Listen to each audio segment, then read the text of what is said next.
एबसु माने यूपीपीएल माने एबसु बे खोथाफोरा दिनैनि तारिखाव फैनोनो नाङा।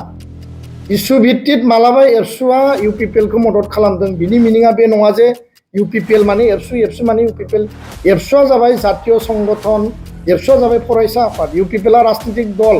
बिसोरनि प्रिन्सिपाल आइडियोलॉजी दङ, बिसोरहा संबिधान दङ, राजनीतिक दल हिसाबै बिथांमोना सोलियो। बेखौ सरजाबनायनि खुनु खोथायानो गैया। इन्डियान फ्लेगबो लादों, राभा फरायसा आफादनि फ्लेगबो लादों, ट्राइबेल फरायसा हिसाबैसो बिथांमोना प्रटेस्ट खालामदों। दा बेखौ जुदि बे घटनाजों एबसुखौ जड़ित खालामनानै राजनीतिक कालार लाबोनो नागिरनाया बियो थारैनो बिराद दुखुनांथाव। आरो बेखायनो दुलाराय बर' फरायसा आफादा दिनै जोङो खावलायदों जे राजखान्थि खालामनायनि बियो सम नङा आरो बे घटनाखौ राजनीतिक कालार होनायनि बियो सम नङा। बे इन्स्टिट्यूशना बीटीसी सेक्रेटारियेटआ शहीदनि बिनिमयाव मोननाय 5000 मुंख्लंनि शहीदनि बिनिमयाव थैनि बिनिमयाव जों दिनै बीएससी एकर्ड बड'फानि बड'लेण्ड आन्दलनजों जोङो बीएससी एकर्ड मोनबाय, बीएलटी आन्दलनजों बीटीसी एकर्ड मोनबाय, एनडीबी आन्दलन एबसु आन्दलनजों बड' एकर्ड बीटीआर एकर्ड जों मोनबाय। आरो बे जोंनि संग्रामनि अस्तित्वनि संग्रामजों लुजानाय बानायजानाय मोनसे अनुस्थान आरो बिनि गेजेरजों बर' हारिनि अस्तित्वनि खोथाया बे बीटीसी सेक्रेटारियेटनि गेजेरजों सावरायजानांगौ। आरो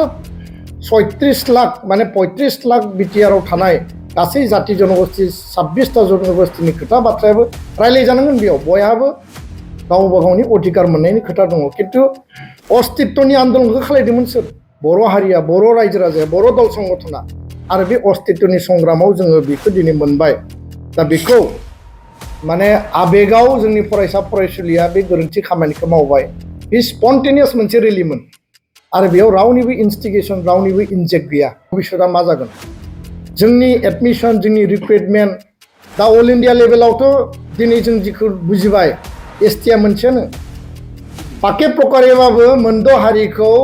एसटिनि शेड्युल ट्राइबनि पेकेजावनो सोनानै दोनबाय। आसामावसो मोनथाम भाग खालामदों, अल इन्डियायाव जों मोनसे। मीनाया दिनै अल इन्डियानि यूपीएससी आईएएस आईपीएसखौ कब्जा खालामो। Railway banking staff selection commission दिनै जुदि एम्सआव, आईआईटीआव बा एनआईटीआव बा नोङो जुदि आईआईएमआव एडमिसन लानांगौबा जों गासैबो बिथिंजों जों धुलिसात जालांगोन। गासैबो बिथिंजों जोंनि रावबो फरायसा फरायसुलिया बेयाव जायगाखौ मोननाय नङा। खारन सेन्ट्रेल दुलाराय बर' फरायसा आफादनि गाहाय मावखुलि बड'फा हाउसआव दिनै जोंनि गासै टीम लोगो आफादगिरि सानै आरो गाहाय नेहाथारि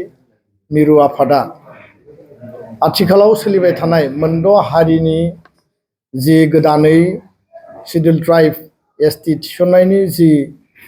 ग्रुप अफ मिनिस्टारनि जि रिपर्ट आरो बे रिपर्टनि सिगां आरो रिपर्टनि उनाव गोबां जायगायाव सोमावसारनाय शान्तिपूर्ण गणतान्त्रिक आन्दोलन प्रटेस्ट हाबाफारि, रेलिनि हाबाफारि सोलिगासिनो दङ। दा बे मोनसे थासारियाव दाख्लैबावै ग्रुप अफ मिनिस्टारनि रिपर्टआ 29 तारिखआव फैनाय बे सानखालि क'क्राझाराव गोबां फरायसालि आरो माने कलेजनिफ्राय लोगोसेनि इउनिभार्सिटिनिफ्राय पिसफुल प्रटेस्ट रेलि खालामदोंमोन। आरो बे रेलि खालामनायनि गेजेरजों जोङो मोनसे थासारि नुबाय जे जागायजेननायाव रेलिया पिसफुली डेम'क्रेटिकेलि खोब डिसिप्लिनै फैदोंमोन। आरो फैयै फैयै जेब्ला बीटीसी सेक्रेटारियेट सफैयो बे समाव बीटीसी सेक्रेटारियेटनि गेटखौ खुलिनानै सिङाव हाबलांनानै माखासे माने लन्ड भन्ड खालामनाय थासारि बा माखासे जिखिनि जानाङै थासारि जानायखौ जों नुनो मोनदों। आरो बेखौ लानानै दुलाराय बर' फरायसा आफादा जों सिगाङावबो गोथौयै दुखु मोननायखौ जों फोरमायदों। बे जाथाया आनफर्चुनेट आरो बे जाथाया जानाङामोन। आरो खुनु कारनाव जोङो हिंसानि बा भायलेन्सनि थासारिखौ जोङो मालाबाबो जोङो लाय होबोआखै आरो बेबायदि जानायखौ जोङो गोथौयै दुखु मोननाय फोरमायदों। आरो बे जाथायखौ लानानै दिनै बीटीसीनि गाहाय बिथाङा दुलाराय बर' फरायसा आफादखौ थोंजोङै आसि थुनानै बेयाव दुलाराय बर' फरायसा आफादनि थोंजोङै लोब्बा दङ होननानै जोङो बुंनाय नुनो मोनदों। खोथाया जाहैबाय स्पष्ट जे हारिनि खैफोदनि समाव हारिनि अलखदनि समाव ग्रुप अफ मिनिस्टारनि रिपर्टआ मा जागोन आरो रिपर्ट फैखांनायनि उनाव दिनै जोङो मा नुखो बेखौ लानानै गोबां स्तराव नट अनलि क'क्राझार धेमाजि लखिमपुर दुधनৈ उदालगुरि बाक्सा चिरां गोबां जायगायाव तामुलपुर बा सिसिटवा हिसाबै 10 नभेम्बराव जोङो सनापुराव 1 लाख मानसिनि गेदारिं खालामनानै जोंनि प्रटेस्ट जोंनि 14टा जनजातिनि अस्तित्वनि जि मोनसे रैखाथिनि थाखाय जि जोंनि खोथा जों बेखौ लाखिदों। मोनद' हारिया गासैबो बिथिंजों जौगानाय गासैबो बिथिंजों बिसोरनि सुबुं अनजिमाया बारा 2 कौटि मानसिखौ 45 लाखनि सायाव जुदि दाजाबनानै होयोबा जाबसिननानै होयोबा जोंनि अस्तित्वआ मा जागोन बे खोथाखौ लानानै जों बयबो गोसोआव गिखांनाय सानखांनाय गासैबो बिथिंजों बे थासारिया सोलिगासिनो दङ। दा दुलाराय बर' फरायसा आफादा मिरु हिसाबै जिल्ला आन्चलिक इउनिटजों हाबाफारि लायो आरो बे हाबाफारिया 27 तारिखआव स्ट्रिमलाइनहै माने टर्च रेली माने बनजार लानानै रेली खालामनाय आरो प्रतिबाद खालामनायनि हाबाफारिया स्ट्रंलि जालांबाय आरो सरकारा बेखौ लानानैबो एटेनसनाव गोलैदों। राभा फरायसा आफादा खालामदों, टिएमपिकेआ खालामदों, गुबुन गुबुन जायगायाव खालामदों। दा फैयै फैयै 29 तारिखआव जि जाथाय जाबाय बे जाथायाव जोंनि क'क्राझाराव थानाय गोबां माने कलेजनि आरो क'क्राझार इउनिभार्सिटि बड'लेण्ड इउनिभार्सिटि गुबुन गुबुन कलेज गासैबो फरायसा फरायसुलिया स्पन्टेनियासलि बेयाव ओंखारलांदों आरो बिथांमोना 25 तारिखनिफ्रायनो आन्दलन खालामदों। साइन्स कलेजआ खालामदों, बड'लेण्ड इउनिभार्सिटिया खालामदों, क'क्राझार इउनिभार्सिटिया खालामदों, गुबुन गुबुन कलेजआ हाबाफारिखौ लाबाय थादों गावबा गावनि माने प्रटेस्ट आरो फरायसा फरायसुलिनियाव गिखांनाय आरो सानखांनाय दङ जे जोंनि भबिष्यतआ मा जागोन। जोंनि एडमिसन जोंनि रिक्रुइटमेन्ट दा अल इन्डिया लेभेलावथ' दिनै जों जिखौ बुजिबाय एसटिआ मोनसेयानो पाके प्रकारेबाबो मोनद' हारिखौ एसटिनि शेड्युल ट्राइबनि पेकेजावनो सोनानै दोनबाय। आसामावसो मोनथाम भाग खालामदों, अल इन्डियायाव जों मोनसे। मिनाया दिनै अल इन्डियानि इउपिएससि आइएस आइपिएसखौ कब्जा खालामो। Railway banking staff selection commission दिनै जुदि एम्सआव आइआइटिआव बा एनआइटिआव बा नोङो जुदि आइआइएमआव एडमिसन लानांगौबा जों गासैबो बिथिंजों जों धुलिसात जालांगोन। गासैबो बिथिंजों जोंनि रावबो फरायसा फरायसुलिया बेयाव जायगाखौ मोननाय नङा। खारन सेन्ट्रेल इउनिभार्सिटिनिफ्राय जागायनानै कम्पिटिटिभ एग्जामाव मिनानि उनावनो दिनै टाया हमा फैगोन। जोंहा टाया हमजों गाज्रि मोननो गोनां खोथा गैया, खिन्थु खोथाया जाहैबाय जे बिसोरो गासैबो बिथिंजों एडभान्स। बिथांमोननि लिडारफ्रा बुंदों जे जोंनो इडुकेसननि रिजार्भेसन नाङा, साख्रि बाख्रिनि रिजार्भेसन नाङा, खिन्थु एसटि माने गासैबो कटाखौ बिसोरो एन्जय खालायगोन। दा खोथाया बेबायदि परिबेसखौ गिनानै फरायसा फरायसुलि बिथांमोना 25 तारिखनिफ्रायनो ग्रुप अफ मिनिस्टारनि रिपर्ट फैगोनखौ प्रतिबाद खालामनानै माने दाखिल खालामनायनि सिगांनो प्रतिबाद खालामनानै गावबा गाव इनस्टिटिउसनाव धरना होदों, प्रटेस्ट खालामदों पिसफुलि। खिन्थु बे खालि बिथांमोना जयेन्टलि हाबाफारि लादोंमोन आरो बे हाबाफारि लानायाव बे दुखुनांथाव जाथाया जानानै थांबाय। जोंखौ दिनै दाय होनाय नुदों। बिटिसिनि चिफ बिथाङा जोंखौ दाय होदों जे बे घटनायाव एबसुआ जड़ित दङ। एबसुनि थाखायनो जादों। दुलाराय बर' फरायसा आफादा स्पष्ट बुङो दुलाराय बर' फरायसा आफादनि मिरुनि बे हाबाफारिया लानाय हाबाफारि नङामोन, खिन्थु एबसुआ गावनि लेभेलाव आन्दलनखौ खालायबाय थादों। नाथाय फरायसा फरायसुलिनि जि इमसन आरो जि सेन्टिमेन्ट, जोंनि कलेज इउनिभार्सिटियाव एबसुनि इउनिट कमिटि दङ आरो कलेज इउनियन बडि इउनिभार्सिटि इउनियन बडि दङ। बेयाव बर'जों लोगोसे राभा फरायसा आफाद, गार' फरायसा आफादबो दङ आरो गासै ट्राइबेल फरायसा आफादानो ट्राइबेल स्टुडेन्टनि मुभमेन्ट हिसाबैसो प्रटेस्ट हिसाबैसो बिसोर अर्गानाइज खालामदों। जोङो बिथांमोननियाव दाय होनो नागिराखै। बे भायलेन्स जानाया गाज्रि जादों, बेखौ खालामनाङा। खिन्थु बे जोंनि इउनिट कमिटिफ्रा आन्चलिक अफिसनिफ्राय थांनाय सप्ता खनसे 10 दिननि सिगांनिफ्रायनो प्लेकार्ड फ्लेग बेनार लानानै बिसोरो बुंदों जे जोंबो प्रटेस्ट खालामगोन गावबा गाव आन्चलिकआव माने कलेजाव गावबा गाव इउनिट माने जि कमिटि इउनिभार्सिटि दङ आरो इउनियन बडि दङ। गुबुन गुबुन ट्राइबेल फरायसा आफादजों जोंबो प्रटेस्ट खालामगोन, जोंनो फ्लेग नांगौ, जोंनो पस्टार नांगौ, जोंनो प्लेकार्ड नांगौ। दा बिथांमोना लानानै फैदों आरो डेफिनेटलि बिथांमोना रेलियाव एबसुनि फ्लेगखौ लादों इन्डियान फ्लेगबो लादों राभा फरायसा आफादनि फ्लेगबो लादों ट्राइबेल फरायसा हिसाबैसो बिथांमोना प्रटेस्ट खालामदों दा बेखौ जुदि बे घटनाजों एबसुखौ जड़ित खालामनानै राजनीतिक कालार लाबोनो नागिरनाया बियो थारैनो बिराद दुखुनांथाव आरो बेखायनो दुलाराय बर' फरायसा आफादा दिनै जोङो खावलायदों जे राजखान्थि खालामनायनि बियो सम नङा आरो बे घटनाखौ राजनीतिक कालार होनायनि बियो सम नङा बे इन्स्टिटिउशना बिटिसि सेक्रेटारियेटआ शहीदनि बिनिमयाव मोननाय 5000 मुंख्लंनि शहीदनि बिनिमयाव थैनि बिनिमयाव जों दिनै बिएसि एकर्ड बड'फानि बड'लेण्ड आन्दलनजों जोङो बिएसि एकर्ड मोनबाय बिएलटि आन्दलनजों बिटिसि एकर्ड मोनबाय एनडिबि आन्दलन एबसु आन्दलनजों बड' एकर्ड बिटिआर एकर्डजों मोनबाय आरो बे जोंनि संग्रामनि अस्तित्वनि संग्रामजों लुजानाय बानायजानाय मोनसे अनुस्थान आरो बिनि गेजेरजों बर' हारिनि अस्तित्वनि खोथाया बे बिटिसि सेक्रेटारियेटनि गेजेरजों सावरायजानांगौ आरो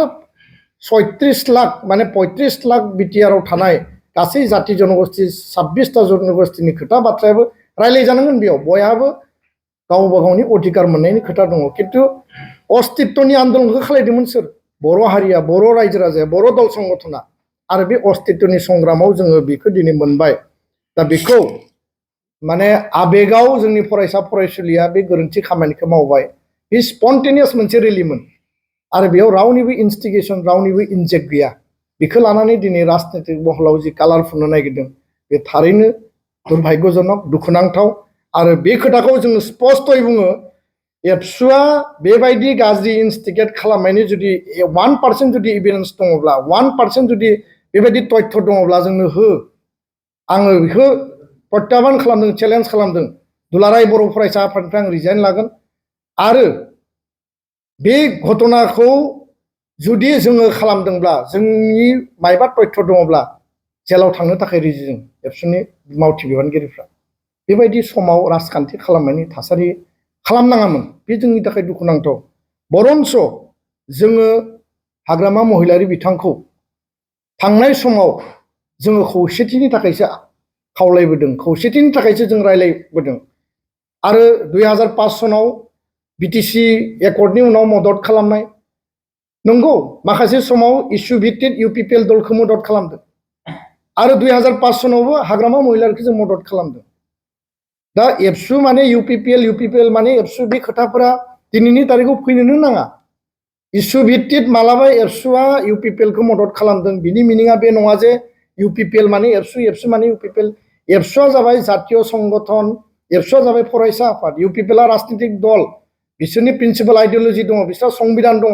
राजनीतिक दल हिसाबै बिथांमोना सोलियो बेखौ सरजाबनायनि खुनु खोथायानो गैया बिनि सोमोन्दोनि बाथ्राखौ बुंनायनि खोथायानो गैया जोंथ' बयखौबो बिदा फंबाय सानो हाग्रामा महिलारियानो जा रबिराम नार्जारियानो जा प्रमद बर'आनो जा इउजि ब्रह्मआनो जा दा दला आलादा आलादा बिथांमोना दल खालामदों राजखान्थि खालामदों एबसुखौ मानो गेजेराव लाबोयो आं बुंदों जे इसु भित्तिक जों मदद होदोंमोन किन्तु दिनै जों रावजोंबो गैया जोङो इन्डिपेन्डेन्टलि दुलाराय बर' फरायसा आफादा जातिनि सार्थ अस्तित्वनि थाखाय जों खामानि मावदों दा बेखायनो बे खोथाफोरखौ ब्लेम गेम खालामनानै दिनै जोंनि गेजेराव गावस्रा गावस्रि लाबोनाय खौसेथिखौ माने उद्देश्यआ मामोन जे 6 जनगोष्ठी जनजातिकरण किन्तु दिनै उद्देश्यखौ रायजोफोरनो खिन्थानानै होदों जे एबसु माने इउपिपिएल माने एबसु बिराद जथेस्थ बियो दुखुनांथाव आरो थांनाय दिल्लीनि हाबाफारिनि गेजेरजों दुलाराय बर' फरायसा आफादा जों घोषणासो खालामदोंमोन जे जों गोख्रैनो दिल्लीनिफ्राय थांनानै हाग्रामा महिलारि बिथांखौ जों लोगो हमगोन लोगो हमनायनि कारना जाबाय बर' एकर्ड इमप्लिमेन्टेसन जानांगौ बर'फोरनि अस्तित्वनि जि मोनसे जोंनि मोनथायनि जि अधिकारनि जि खोथाफोर दङ बेखौ लानानै जों गुवार गोथौयै बिथाङा जिहेतु काउन्सिलनि मुरब्बी जाबाय गोदानै सरकार दाबाय आरो काउन्सिलनि मुरब्बी हिसाबै जोंहा रायलायनाया जोंनि डिउटि आरो रेसपन्सिबिलिटि आरो इभेन 29 तारिखाव जि घटनाया जाबाय बे जानाय सानखालि बिनि सिगां बरमानि आन्चलिक अफिसाव 25टा बर'नि माहारियारि आफाद गौथुम धोरोमारि आफाद गौथुम बयखौबो लानानै एबसुआ गोथौयै गुवारै 6 कमिउनिटिनि एसटि होनायनि सायावसो जोङो गुवार गोथौयै सावरायबाय थादोंमोन आरो बे सावरायनायाव रिजल्युसनानि 1 नम्बरानो दङमोन 25टा जातीय आफाद धोरोमारि आफादा हाग्रामा महिलारि बिथांजों गोख्रैनो सावरायगोन एमपि बिथांमोनजोंबो सावरायगोन मन्त्रिजोंबो सावरायगोन एमएलए आरो स्पिकार बिथांमोनजों सावरायगोन सरकारजों रुलिंजों अपोजिशनजों जाय जेराव थाया मानो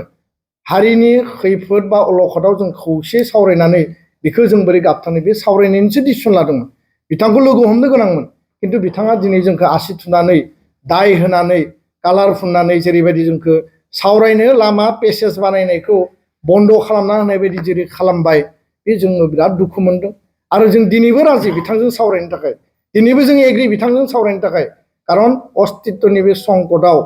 जोङो बिथांजों सावरायनांगोन आरो बिथाङा बुंदों जे एबसुआ गोजौआव थांनानै सोरजों रायलायनानै मा बुजाबुजि जादों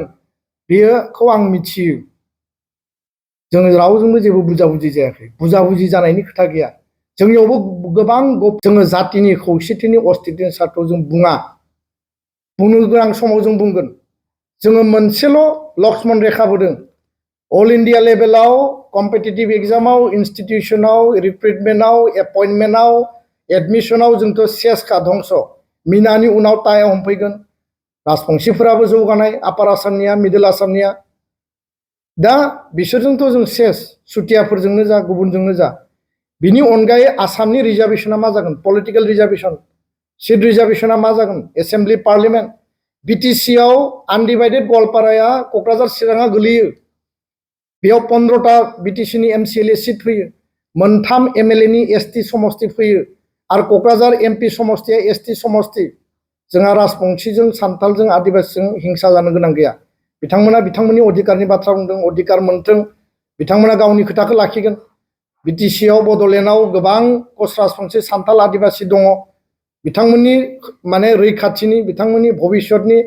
माने सामाजिक रांखान्थि जौगानायनि खोथा राव थुनलाइ हारिमु जौगानायनि खोथाखौ जों लांनांगोन किन्तु बर' राभा गार' हाजं 2003आव जि समाव बिटिसि क्रिएट जादों बे मोनब्रै कमिउनिटिया बनाफाइड ट्राइबेल आरो दिनै जुदि गोदानै जाबसिननानै होयोब्ला जोंनि 15टा एसेम्ब्लि सेगमेन्ट माने एमसिएलए सेगमेन्ट मोनथाम एसेम्ब्लि सेगमेन्ट मोनसे एमपि सेगमेन्ट क'क्राझार चिरांनि बे आनडिभाइडेड गवालपारानि जिल्लानि अबस्थाया मा जागोन बे खोथाखौसो जोङो सिमा बोदों जे मोनसे बेयाव एनअसि नांगौ माने गासैबो सेस जाबाय बिनि उनाव जोङो जोंनि अस्तित्वखौ जों रैखा खालामनो थाखाय मोनसे लक्ष्मन रेखा बोदों आरो लक्ष्मन रेखाखौ नाङाबा बुंबानो जाबाय बिथां जुदि लक्ष्मन रेखाखौ नाङा काउन्सिला बुङो जे लक्ष्मन रेखा नाङा जाथों दुलाराय बर' फरायसा आफादा रायजो राजानि आखायाव हगारनानै होबाय बिनि सिद्धान्त रायजो राजाया लाबानो जाबाय जोङो गणतान्त्रिक शान्तिपूर्ण नन भाइलेन्स अहिंसानि खान्थिजों जों प्रतिबाद खालामदों जोंनि खोथाखौ लाखिदों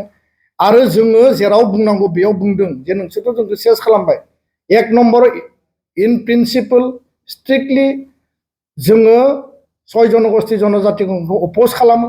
आरो अस्तित्वनि संकटआव 5000 शहीदनि बिनिमयाव मोननाय बे जोंनि बिटिसि बिटिआर बे बड'लेण्डखौ 6 दोलखौ रैखा खालामनो थाखाय लास्ट जों मोनसे लक्ष्मन रेखा बोदों बे लक्ष्मन रेखाखौ दिनै सोरनो नांगौ सोरनो नाङा बिनि सायाव सरकारा डिसिसन लाबानो जाबाय जोंहा जेबो बुंनो गोनां गैया किन्तु जोङो प्रतिबाद खालामलांगोन फरायसा फरायसुलिया गावनि भबिष्यतखौ लानानै प्रतिबाद खालामगोन बिथांमोना सानदों जोंनि समाथ' बारबाय जोंनि समा ना साख्रि मावनायनि सम दंबावो ना फरायनायनि सम दंबावो ना एडमिसननि सम दंबावो मन्त्रि एमएलए जानाय माबा जानाय दिनै बे खोथा बाथ्राफोरखौ लानानै गोबां जोंखौ बांसावदों जे राजनितियाव फै ओरैयाव फै पलिटिकेल कालार होनायनि टाइम नङा दायो दा नैबे घटनाखौ लानानै पलिटिकेल कालार होनाय मूल अबजेक्टिभ मूल एजेन्डा मूल मुद्दाया जाबाय 6 जनगोष्ठी जनजातिकरण बिटिसि बिटिआरखौ जों बोरै बासायनो अल इन्डिया लेभेलाव जों बोरै बासायनो आसामनि लेभेलाव जों बोरै बासायनो बेखौसो रायलायनांगौ खोथाया बेसो आरो फरायसा फरायसुलिया गावसोर साख्रि मोनगोन ना मोना फरायनायाव एडमिसन मोनगोन ना मोना बिसोरनि भबिष्यतआ मा जागोन राजनितिक भाबै संबिधानिक भाबै इडुकेसनेलि मा जागोन रिक्रुटमेन्टआव मा जागोन बेखौ लानानै बिसोरहा गिनाय दङ सोरबा बिपिएफनि न'खरनि इउपिपिएलनि न'खरनि बिजेपिनि न'खरनि जि दलाव थाया मानो बिसोरनि गथ' गथायानो दिनै बे रेलियाव दङमोन बेयाव रावबो पार्टी बेबायदि गैया रेलियाव बयबो फैदों बयबो गावनि भबिष्यतखौ लानानै सिन्ता बिमा बिफानि दिना थांबाय जोबलांसिगोन बिदिनो किन्तु बिसोरो मा जाहैगोन उनाव बेखौ लानानैसो सिन्तालाय आरो बेयाव जुदि राजनिति गेलेयोब्ला बे अत्यन्त दुखुनांथाव खोथा जोङो बेफोरखौ लानानै जों मोदै हुगारनो माने बे परिबेसाव फैयो बेफोरखौ लानानै दिनै बिटिसिआव राजनिति गेलेनायनि खोथा गैया राजनिति खालाम जातिनि सार्थआव बयनिबो सार्थआव किन्तु बे जे मोनसे बिराद सेन्सिबोल जे इस्यु बेखौ लानानै राजनिति खालामनाङा गोजोन्थों सार मोनसे सोंथि